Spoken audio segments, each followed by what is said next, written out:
जो मेरा विधानसभा है 25 साल तक लगातार भारतीय जनता पार्टी के कब्जे में था, उसको हम लोगों ने मेहनत करके हम कार्यकर्ताओं के सहयोग से, पार्टी के नेताओं के सहयोग से 2013 में हम लोगों ने कब्जा करने में कामयाबी हासिल हुआ। पार्टी हाईकमान ने 200 किलोमीटर दूर अंबिकापुर से 20 साल पहले वहाँ एक डॉक्टर थे बीएमओ और उसको उम्मीदवार बना के भेजा है।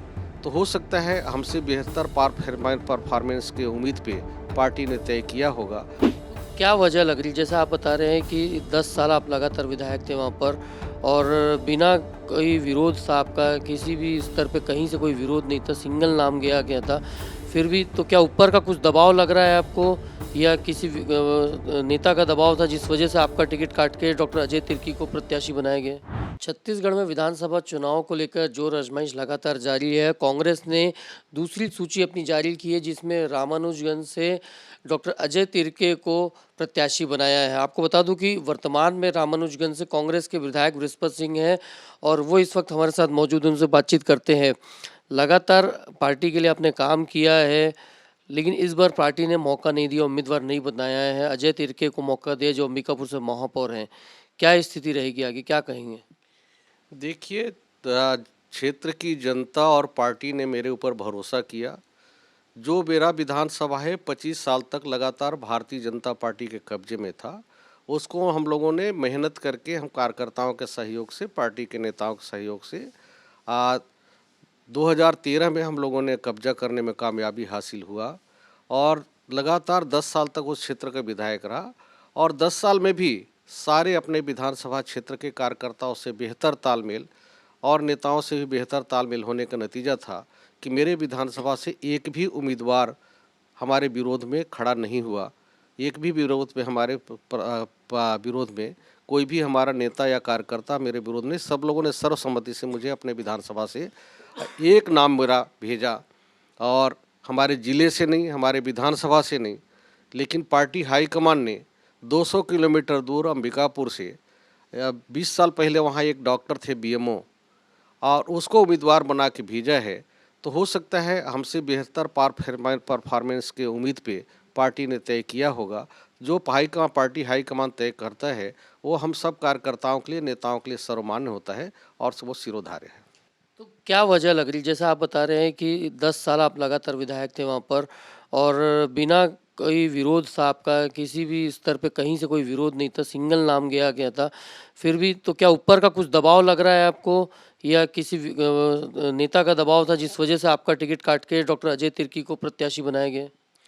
देखिए, आप सब लोग लगातार टीवी चैनलों के माध्यम से देख रहे हैं, ये समझौता हुई, पहला बार ऐसा हुआ जो भारतीय जनता पार्टी और कांग्रेस के नेताओं के बीच समझौता हुआ और भारतीय जनता पार्टी के हमारे मित्रों ने आदरणीय टीएस सिंहदेव साहब जो डिप्टी सीएम हैं उनके खिलाफ डमी कैंडिडेट देने का तय किया है। जो टीएस सिंहदेव साहब जिसको भी नाम तय करेंगे कि सबसे कमज़ोर कैंडिडेट कौन है भारतीय जनता पार्टी का, उसको भारतीय जनता पार्टी टिकट देगी और वहाँ के कद्दावर नेता माननीय नेताम जी के विरोध सबसे कमज़ोर कैंडिडेट उस क्षेत्र में नहीं खूब मिल पाया, तो बाहर से भेजकर, आप कल्पना कर लीजिए, बाहर से भेजकर वहाँ डमी कैंडिडेट देने का काम किया है ताकि माननीय नेताम जी आसानी से जीत कर आ सकें और माननीय डिप्टी सीएम टीएस सिंहदेव भी आसानी से चुनाव जीत कर आ सकें। तो ये बड़े ऊपर जैसे बड़ी बात आप कह रहे हैं कि इसमें बीजेपी और कांग्रेस में सेटिंग हुई है, तो इसका क्या विधानसभा चुनाव पे भी परिणाम पे असर देखने को मिलेगा कुछ, या आगे कुछ बड़ा कुछ देखने को मिल सकता है? ये आपने तो देखा होगा। पहली चीज़ आपको संज्ञान में ला दूं कि लगातार माननीय टीएस सिंहदेव साहब भारतीय जनता पार्टी को लाभ पहुंचाने का काम कर रहे हैं। जब से अमित शाह जी के साथ उनकी मीटिंग हुई दिल्ली में, अमित शाह जी के साथ उनकी मीटिंग होता, सारे टीवी चैनलों के माध्यम से आपने देखा है, आप सारी जानकारियां हैं और खुद भी सरगुजा संभाग के सम्मेलन में उसने कहा। इसके बाद उन्होंने देखा होगा आपने, 4 पन्ने का अपनी पंचायत मंत्री होते उन्होंने इस्तीफा दिया है और कांग्रेस की सरकार पे आरोप लगाया है कि 7 लाख प्रधानमंत्री आवास के हितग्राहियों को आपने पैसा नहीं दिया है, इसलिए हम इस्तीफा दे रहे हैं पंचायत मंत्री का। ऐसा आरोप लगाने से लगातार कांग्रेस के सभी नेताओं के घर घेरे गए। 6 महीना तक लगातार कांग्रेस खिलाफ विरोध में प्रदर्शन भारतीय जनता पार्टी ने किया। सदन से लेकर सड़क तक इसका विरोध हुआ, पहला नंबर 1। नंबर 2, आपने देखा होगा पूरे देश का कांग्रेस का सम्मेलन होता है दिल्ली, रायपुर में, और पूरे देश के नेताओं का सम्मेलन सेमिनार में राहुल गांधी जी, खड़गे जी, सोनिया जी, प्रियंका जी, सब लोगों ने कहा कि छत्तीसगढ़ में जो हमने जनता से वादा किया था वो सभी वादे लगभग हमने पूरे कर दिए हैं। छत्तीसगढ़ की सरकार बेहतर काम कर रही है। जस्ट उसके 4 दिन के बाद ही माननीय टी.एस. सिंहदेव साहब का बयान आता है कि हमने छत्तीसगढ़ की जनता से 36 वादा किया था घोषणा पत्र में और उसमें 12 ही वादा किया है, पूरा हुआ है। इस तरह से करके पूरे कांग्रेस को उन्होंने चुनौती दिया। इसके बाद भी पता नहीं कांग्रेस क्यों चुप रहा, क्यों मौन रहा, इसका तो कांग्रेस हाईकमान ही बता सकते हैं। ये बहुत बड़ा गंभीर आरोप लगाया। तीसरी बात आपको बता दूं, उन्होंने कहा सारे नेताओं ने कहा 75 पार हम सीट जीतेंगे, लगातार 75 सीट जीतेंगे। मुख्यमंत्री जी ने कहा कि हम सभी विधायकों को चुनाव जिता कर लेकर आएंगे, जितने जिताऊ उम्मीदवार होंगे उनको। लेकिन माननीय सिंहदेव साहब ने भोपाल में प्रेस कॉन्फ्रेंस करके बोलते हैं कि आधे से अधिक विधायकों के टिकट काटे जाएंगे। तब से लगातार 1 महीना सारे विधायकों ने छोड़कर अपने नेताओं के पीछे घूमते रहे टिकट के चक्कर में, जिससे कांग्रेस को काफ़ी हानि हुई। चौथी आपको बात बता दूं, आप इस तरह से लगातार कांग्रेस के सारे नेताओं को सेमिनार के में जो राहुल गांधी, सोनिया गांधी, प्रियंका जी, खड़गे जी से भी बहुत बड़े नेता टी.एस. सिंहदेव साहब हैं, जिन्होंने दबाव में आके इन्हें किया और उन्होंने ब्लैकमेल किया। लगातार माननीय प्रधानमंत्री जी के साथ सभा में करके आपने देखा होगा, वो पूरे देश के नेता राहुल जी, प्रियंका जी, सोनिया जी, खड़गे जी, पूरे कांग्रेस के नेता यही कह रहे हैं कि आदरणीय मोदी जी कांग्रेस के जहां सरकार नहीं है, गैर कांग्रेस की सरकार है, वहां पक्षपात कर रहे हैं, हमारे पैसे रोक रहे हैं, उनके ऊपर आरोप लगा रहे हैं।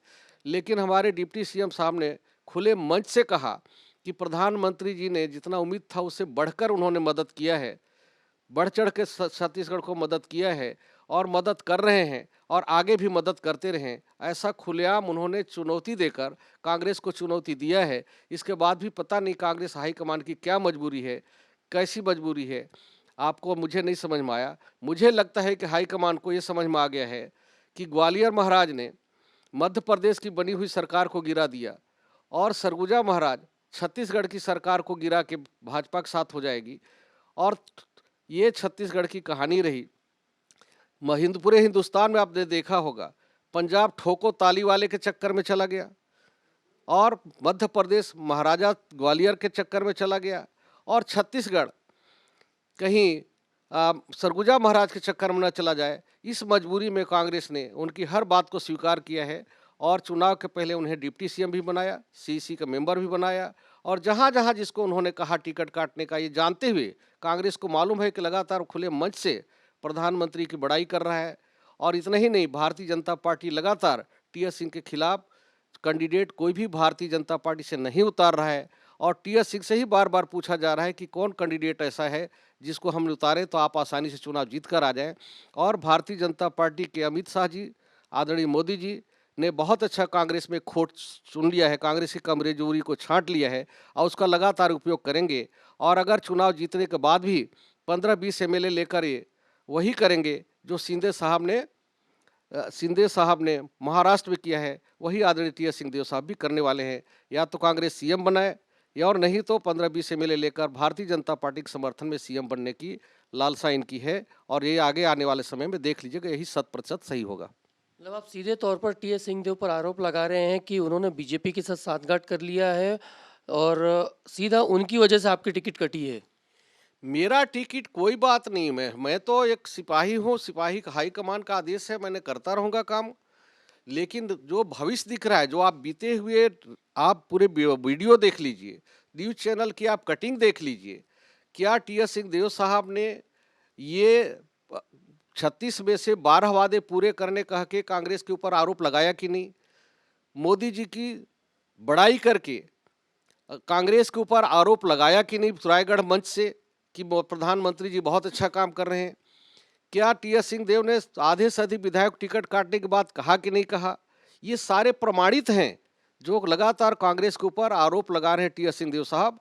और पता नहीं किन मजबूरी में हाईकमान चुप है, ये तो हाईकमान ही बता पाएंगे। मैं छोटा सिपाही हूँ, ज़्यादा नहीं बोल सकता। मेरे लिए तो हाईकमान का जो आदेश होगा वो सर्वमान्य है और हाईकमान जिसको भी टिकट दिया हम उसको चुनाव जिता के लाएंगे। नहीं, वो बात तो सही है, लेकिन क्या आप ये मान रहे हैं कि आपकी टिकट टी.एस. सिंहदेव की वजह से कटी है? नहीं, हो सकता है हमारी परफॉर्मेंस सही नहीं रहा होगा, हमसे अच्छा उम्मीदवार हाईकमान को माने पार्टी को मिल गया होगा, तो पार्टी ने जिनको भी टिकट दिया है हम उसको चुनाव जिता के लाएंगे, उसमें मुझे कोई एतराज नहीं है।